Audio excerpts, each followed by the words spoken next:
On Sunday, in a nationally televised college basketball game, there was a pretty ugly brawl after the game.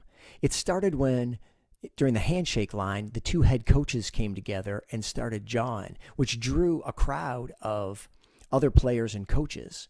And then the head coach, who's a pretty tall guy because he's a former basketball player himself, took a swing at one of the home team's assistant coaches. And from that point, it was on. Lots more people joined the fray, lots more pushing and shoving, lots more talking and yelling, and lots more people taking swings at each other. Now, a lot has been written about this, and I'm intentionally not mentioning the names of the people involved or even the teams, because that's not my point. My point isn't to focus on those people and what should happen in this situation.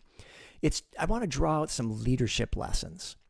So the first leadership lesson is the leader is called to set an example. When we're having an incident after the game and people are unhappy and emotions are running high, how do we handle that? And what this coach signaled to his team is the way we handle that is to start taking swings at people. That's how we handle this. We start yelling and upping the ante until finally we start swinging at people. And that's not a good look for a leader. That's not the kind of example you want to set. In general, you want to be controlling your emotions and responding with calm to emotionally charged situations, not reacting with emotion.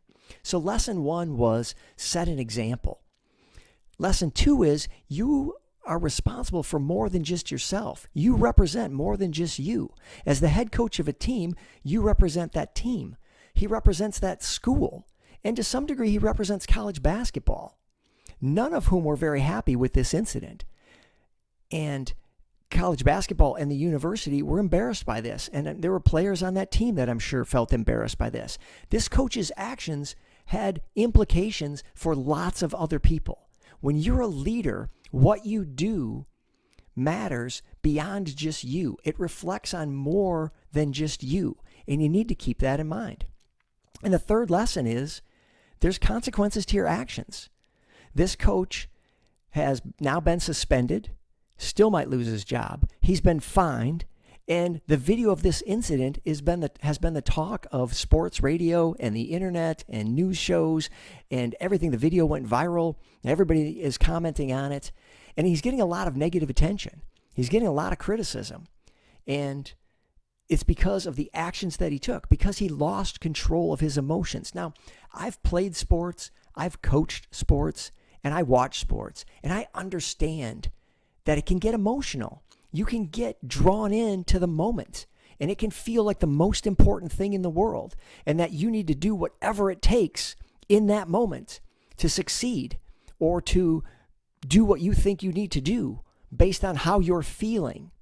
But the reality is you need to step back from that and recognize the moment for what it is. In this case, the end of a game. The game was already over, and it's just a game. Yeah, it's fairly high stakes college basketball, big time schools playing each other on national TV, but sportsmanship should be at the forefront, and class and civility should be at the forefront as the leader. That's the example you want to set.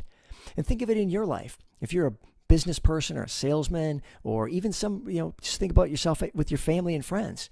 When a customer says no to you or has objections, do you start cussing them out and then slam down the phone in anger?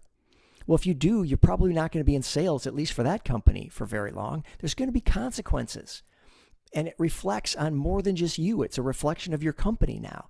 At home, when somebody disagrees with you, do you start throwing a fit and throwing things around and maybe even throwing punches? I hope not. And I hope that sounds ridiculous to you, because that kind of behavior is ridiculous. And we've got, as leaders, to learn to control ourselves, to get emotional control. And so that when things don't go our way, so that things are frustrating, we can step back and respond with calm, not react with emotion.